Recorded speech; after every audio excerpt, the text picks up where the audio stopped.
Hello students, आज हम class sixth का चैप्टर 4 सिविक्स का करने वाले हैं की elements of democratic government. Chapter start करने से पहले मैं आपको एक बार दोबारा से इस चैप्टर का मीनिंग बता दूं और डेमोक्रेटिक गवर्नमेंट का मीनिंग बता दूं, क्योंकि अगर आपको डेमोक्रेटिक का मतलब नहीं पता तो चैप्टर थोड़ा सा कॉम्प्लिकेटेड हो जाएगा आपके लिए। ठीक है, तो हम पहले समझ लेते हैं दोबारा से कि डेमोक्रेटिक का मतलब क्या होता है। डेमोक्रेटिक जो वर्ड है वो बना है डेमोक्रेसी से। डेमोक्रेसी का मतलब होता है जहाँ पर लोगों का शासन होता है, मतलब जो लोग हैं, जो उस देश के लोग हैं, उनका शासन होना, वहाँ पर वो रूल करते हैं। ठीक है, उसको हम कहते हैं डेमोक्रेटिक नेशन। वहाँ पर उनके पास कुछ राइट्स दिए जाते हैं जिसकी वजह से वो अपनी गवर्नमेंट को चूज़ कर सकते हैं, लीडर्स को चूज़ कर सकते हैं और किसकी गवर्नमेंट बनेगी, ठीक है, या कौन सा पर्सन हमारे को रूल कर सकता है। जैसे इंडिया है, इंडिया एक डेमोक्रेटिक नेशन है। यहाँ पर हम जो लोग हैं, इंडिया के लोग हैं, हर 5 साल के बाद इलेक्शंस होते हैं, हम वोट डालते हैं और अपने जो भी लोग हैं या पार्टी है, किसको भी हम पसंद करते हैं, उनको हम जिताते हैं और वो एक पार्टी गवर्नमेंट फॉर्म करते हैं। ठीक है, तो इसको हम कहते हैं डेमोक्रेटिक गवर्नमेंट, जो कि लोगों द्वारा चुनी गई हो। ठीक है, और आपको इसके और भी एस्पेक्ट्स बताऊंगा जब जैसे क्लासेस वगैरह होती हैं। ठीक है, लेकिन अभी तक यही समझ लेते हैं कि डेमोक्रेटिक का मतलब होता है लोगों की सरकार, जो लोग बनाते हैं जिस सरकार को। ठीक है, जो गवर्नमेंट लोगों द्वारा बनाई जाती है। ठीक है, अब यहाँ पर हम पढ़ने वाले हैं की एलिमेंट्स। क्या ऐसी चीज़ें हैं जो कि हमें इस चैप्टर में पढ़ने वाले हैं और जो कि एक डेमोक्रेटिक गवर्नमेंट के लिए इम्पॉर्टेंट होती है। तो यहाँ पर पहले एक स्टोरी दी गई है साउथ अफ्रीका की। बेटा, साउथ अफ्रीका जैसे इंडिया है वैसे ही साउथ अफ्रीका भी है एक कंट्री। और सबसे बड़ी बात, यहाँ के जो लोग हैं वो थोड़े कलर में ब्लैक होते हैं, मतलब थोड़े डार्क ब्लैक कलर में उनका जो कलर है, ठीक है, स्किन कलर है, वो थोड़ा डार्क ब्लैक है। हमारा जैसे क्या है, हमारा ना ज़्यादा हम गोरे हैं, ठीक है, हम मीडियम में आते हैं। तो जैसे इंडिया थी ब्रिटिश की कॉलोनी, कॉलोनीज का मतलब समझ रहे हो ना, कि मतलब हम ब्रिटिश के अंडर थे, अंडर ब्रिटिश रूल। ठीक है, ऐसे ही ब्रिटिश रूल के अंडर साउथ अफ्रीका वाले भी थे। बट वहाँ पर जो लोग थे, मतलब जो ब्रिटिशर लोग थे, जो अंग्रेज लोग थे, उनके पास वहाँ की आसपास की चीज़ें उनको काफ़ी अच्छी लगी, लिविंग कंडीशन अच्छी लगी, तो वहाँ पर वो रहने स्टार्ट हो गए। अब यहाँ पे एक स्टोरी बताई गई है माया नायडू की, जो कि 11 ईयर्स ओल्ड एक साउथ अफ्रीकन गर्ल है। तो उसने एक बार अपनी मदर के साथ साफ सफाई करा रही थी, तो उसको एक फ़ोटो मिली। तो उस फोटो पूछा उसने अपनी मदर से कि ये फ़ोटो किसकी है। तो उसने बताया कि ये फ़ोटो एक पर्सन का नाम है, एक पर्सन की है जिसका नाम हेक्टर पीटरसन था। ठीक है, अब उसको, वो अब नहीं है, उसको गोली मार दी गई थी। और वो गोली क्यों मार दी गई थी? बिकॉज वहाँ पर जब प्रोटेस्ट हो रहे थे उस दौरान उनको गवर्नमेंट ने गोली मार दी थी। अब क्या ये क्या इश्यूज़ है, यहाँ पर बात निकल के आई, पता लगा कि जैसे हमारे यहाँ डिवीज़न था, ठीक है, हमारे यहाँ डिस्क्रिमिनेशन होता है, पहले वहाँ पर भी डिस्क्रिमिनेशन था। और वहाँ पर डिस्क्रिमिनेशन था कलर पे। ठीक है, जो ब्रिटिशर्स थे वो उनकी स्किन कलर वाइट थी, और जो साउथ अफ्रीकन से या इंडियन से उनकी थोड़ा सा ब्राउन या ब्लैक कलर था। तो वहाँ पर कलर डिस्क्रिमिनेशन काफ़ी था। और जो गवर्नमेंट है या गवर्नमेंट की पॉलिसीज़ है वो भी डिफ़र करती थी। पब्लिक प्लेसेस में लोगों को अलाउड नहीं था, काफ़ी ज़्यादा डिस्क्रिमिनेशन था। इस वजह से लोग उसके लिए लड़ाई लड़ रहे थे। वहाँ पर आर्पिथाइड आर्पिथाइड एक सिस्टम था जो लागू था। ठीक है, उसमें क्या होता है, कलर डिस्क्रिमिनेशन होती है। ब्लैक जो लोग हैं उनके लिए अलग रूल्स एंड रेगुलेशंस हैं, वाइट के लिए अलग हैं। तो ये सिस्टम के खिलाफ जो है वहाँ पर एक लड़ाई चल रही थी।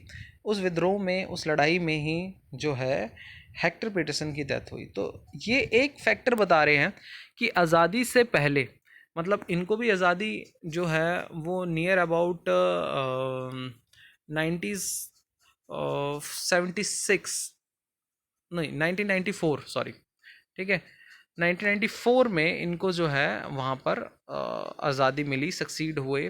ठीक है, और वहाँ पर एक डेमोक्रेटिक गवर्नमेंट फॉर्म हुई। मतलब अंग्रेज़ों का, हमें 47 में मिल चुकी थी, इनको 1994 में मिली थी। तो हमारे काफ़ी लंबे समय बाद इनको एक आज़ादी मिली थी। और नेल्सन मंडेला जो हैं वो बहुत बड़े लीडर उभर कर सामने आए थे। इंडियन नेशनल कांग्रेस के बहुत बड़े लीडर निकल के सामने आए थे। नेल्सन मंडेला, काफ़ी बार सुना भी होगा आपने नेल्सन मंडेला का काम। ओके, सो ये तो स्टोरी थी एक साउथ अफ्रीका की, वहाँ पर कैसे आर्पाधाइड सिस्टम था, ठीक है, और किस तरीके से वहाँ डिस्क्रिमिनेशन था, ये हमने पढ़ा। इंडिया में भी लगभग सिचुएशन ऐसी ही थी, बस कलर पे ज़्यादा डिस्क्रिमिनेशन नहीं था। लोगों के ऊपर ज़्यादा से ज़्यादा टैक्सेस और यहाँ का जितना ज़्यादा हो सके पैसा बाहर ले जाने की थ्योरी चल रही थी उनकी, ठीक है, क्योंकि वहाँ उनको कोई इंटरेस्ट नहीं था इंडिया में रहने का। इंडिया को वो अपनी कंट्री समझते ही नहीं थे। साउथ अफ्रीका में तो उनको एनवायरनमेंट अच्छा लगता था, वो वहाँ रहना चाहते थे और वहाँ वो रहते भी थे। तो इस वजह से वहाँ पर डिस्क्रिमिनेशन काफ़ी ज़्यादा हो गया, क्योंकि जब जब ब्रिटिशर्स ज़्यादा हुए, अंग्रेज़ ज़्यादा हुए, तो डिस्क्रिमिनेशन भी with the passage of time हो गया। नेक्स्ट टॉपिक हमारा जो है participation. Why do we have regular elections. अब देखो यहाँ पर एक पार्टिसिपेशन की बात आ रही है डेमोक्रेटिक, और इसमें क्वेश्चन उठ रहा है कि हमारे पास रेगुलर इलेक्शंस क्यों होने चाहिए, मतलब हर 5 साल के बाद जो इलेक्शंस होते हैं वो ज़रूरी क्यों हैं। देखो बच्चों, ये बहुत इंपॉर्टेंट है एक डेमोक्रेटिक के लिए कि एक टाइम स्पेन के बाद वहाँ पर इलेक्शन हो। अगर ऐसा नहीं होगा तो वो डेमोक्रेटिक ही कंट्री नहीं होगी। वहाँ पर या तो डिक्टेटरशिप हो जाएगी या मोनार्कियल सिस्टम होगा। मोनार्कियल सिस्टम होता है वो जहाँ राजा का शासन होता है। डिक्टेटर सिस्टम होता है वो जहाँ पर एक ही व्यक्ति बहुत सारी पावर को यूटिलाइज करता है, ठीक है। बस ये लगा लीजिए कि नरेंद्र मोदी जो है, अगर उनके पास लिमिटलेस पावर हो जाए, ठीक है, उनको कोई जवाबदेही ना देनी पड़े, ठीक है। अभी तो प्रेजेंट कौन कर रहा है, नरेंद्र मोदी जी कर रहे हैं, लेकिन अगर नरेंद्र मोदी जी को किसी को जवाबदेही नहीं देनी, जो मन में आए वो करे, ठीक है, तो हम उसको कहेंगे डिक्टेटरशिप, ठीक है। सो अगर इसका सिंपल सा आंसर है कि रेगुलर इलेक्शंस इसलिए होने चाहिए क्योंकि अगर मान लीजिए एक सरकार से आप, जैसे बीजेपी का अभी दूसरा टर्म चल रहा है, ठीक है, 5 साल कंप्लीट हो चुके हैं, अगले 5 साल स्टार्ट हो चुके हैं, लेकिन मान लीजिए आपको अब लग रहा है कि बीजेपी गवर्नमेंट अब इतना अच्छा काम नहीं कर रही, किसी और को हमें मौका देना चाहिए, या ये लीडर अच्छा है, तो हम नेक्स्ट इलेक्शन में या नेक्स्ट जब भी होते हैं, चाहे लोकसभा के हो, चाहे आपके लेजिस्लेटिव असेंबली के हों इलेक्शंस, उसमें जो भी अपने कैंडिडेट्स होंगे, आपके नोन कैंडिडेट्स होंगे या आपके पसंदीदा कैंडिडेट्स होंगे, आप उनको वोट डाल सकते हैं, ठीक है, और चेंज कर सकते हैं। ये एक बहुत बड़ा फैक्टर है डेमोक्रेटिक कंट्री का, ठीक है। तो डेमोक्रेसी, इसमें आंसर मिल गया कि पार्टिसिपेशन बहुत ज़रूरी है। अगर हम पार्टिसिपेट नहीं करते हैं तो फिर मोनोपोली हो जाएगी एक ही गवर्नमेंट की या एक ही पार्टी की, और उसके बाद सिस्टम क्या होगा कि वो अपने मन में जो भी आएगा या जो भी चीज़ें होंगी अपने हिसाब से करेंगे, ठीक है, लोगों की परवाह कम होगी उस वक्त। Other way of participating. अब देखो, अदर वे ऑफ पार्टिसिपेटिंग का मतलब क्या है कि और क्या क्या चीज़ें हो सकती हैं कि हम जिससे पार्टिसिपेट करते हैं, ठीक है, किसमें, गवर्नमेंट बनाने में या गवर्नमेंट के डिसीजन मेकिंग में हम पार्टिसिपेट करते हैं। देखो बहुत सारी चीज़ें हैं। हम, जो गवर्नमेंट है, कभी कभार अच्छा भी काम करती है, कभी कभार बुरा भी होती है, गलत भी चीज़ें डिसीजन हो जाते हैं। जैसे किसान आंदोलन है, अभी तक चल रहा है और इसको एक अच्छा डिसीजन नहीं माना जाता गवर्नमेंट का, तो क्रिटिसाइजिंग भी है, ठीक है। तो ये एक अलग से वे है जिस तरीके से लोग जो है वो क्रिटिसाइज़ कर रहे हैं, धरना प्रदर्शन कर रहे हैं, इधर उधर बैठ के रैलियां निकाल रहे हैं, ठीक है, और जैसे बॉर्डर सील कर दिया, तो ये एक तरीका है धरना प्रदर्शन, जिसे हम कहते हैं एक तरीके से प्रोटेस्ट, ठीक है। ये हमारा क्रिटिसाइजिंग का एक तरीका है कि हाँ, हम गवर्नमेंट के इस चीज़ के लिए खिलाफ है, या हमें गवर्नमेंट इस चीज़ के ऊपर चेंजेस लेके आए। तो ये बहुत ज़रूरी भी है, क्योंकि जो भी धरना है, रैली है, कैंपेन्स हैं, ठीक है, वो एक डेमोक्रेटिक कंट्री की बहुत इम्पॉर्टेंट पिलर है, ठीक है। इम्पॉर्टेंट पिलर इसलिए है क्योंकि अगर लोग एक्सप्रेस ही नहीं करेंगे और सरकार जो मर्जी चाहे वो करती रहे, चुप बैठेंगे गवर्नमेंट के आगे और गवर्नमेंट को क्रिटिसाइज़ नहीं करेंगे, तो गवर्नमेंट तो फिर देखो डेमोक्रेटिक नहीं रहेगी और मोनार्किल की तरह बन सकती है, या आप कह सकते हो डिक्टेटर की तरह बन सकती है, ठीक है। फिर तो वहाँ पर डेमोक्रेसी का कोई मतलब ही नहीं है। Okay, wait a minute.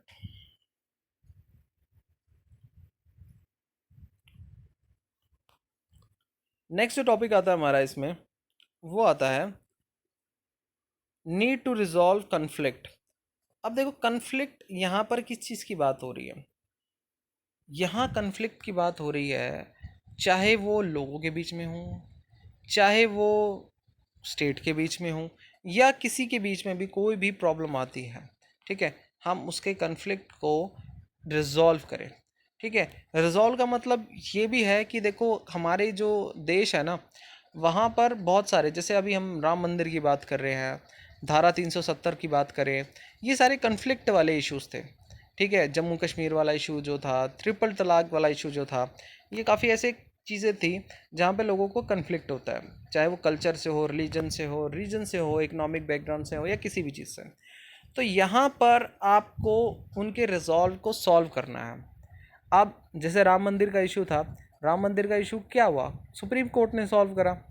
तो अगर ये जो इश्यूज हैं, एक डेमोक्रेटिक कंट्री में यही अच्छी चीज़ है कि इसको बहुत आराम से, टाइम ज़रूर लगता है चीज़ों में, लेकिन बहुत आराम से ये चीज़ें रिजॉल्व हो जाती हैं।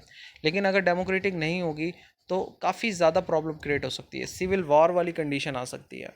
तो इसी वजह से डेमोक्रेटिक एक अच्छी, एक इसमें मीडिएटर का काम करती है कि कोई भी कन्फ्लिक्ट है उसको हम रिजॉल्व कर सकती हैं, चाहे वो एरिया के लिए हो, चाहे वो किसी, आप ये भी कह सकते हो स्टेट के बीच में भी इशू है। मान लो पंजाब और हरियाणा के बीच में अगर कोई इश्यूज आ जाते हैं, ठीक है, वो कहते हैं कि भाई हमें पानी जो है, जैसे पानी का इशू रहता ही है हमारे यहाँ, ठीक है, हरियाणा पंजाब में या दिल्ली हरियाणा में रहता है कन्फ्लिक्ट पानी को लेकर, तो वहाँ पर वो बैठ के रिजॉल्व हो सकती हैं। ठीक है, क्योंकि डेमोक्रेटिक कंट्री है। अगर वो नॉन डेमोक्रेटिक कंट्री होती तो उसका रिजॉल्व होने के लिए एक लड़ाई युद्ध छिड़ जाती। अब देखो इसका एक और फैक्टर भी आता है, क्योंकि हमारे डेमोक्रेटिक में जो सेंटर है वो काफ़ी स्ट्रांग है। स्टेट के पास पावर ज़रूर है लेकिन सेंटर स्ट्रांग है। तो डेमोक्रेटिक कंट्री है, सेंटर स्ट्रांग है, तो कन्फ्लिक्ट नहीं हो पाते स्टेट में भी। ठीक है, लोगों में धर्म है, डिफरेंट तरीके के कल्चर्स है, ठीक है, रीजन्स हैं, तो इनमें एक मीडिएटर का काम करती है डेमोक्रेटिक, बैठ के रिजॉल्व ऑन द टेबल हो जाती है सारी चीज़ें। ठीक है, और सो अभी के लिए अभी हम यहीं तक करेंगे, नेक्स्ट जो है नेक्स्ट टॉपिक में पार्ट इसका कंटिन्यू करेंगे हम। ठीक है, थैंक यू।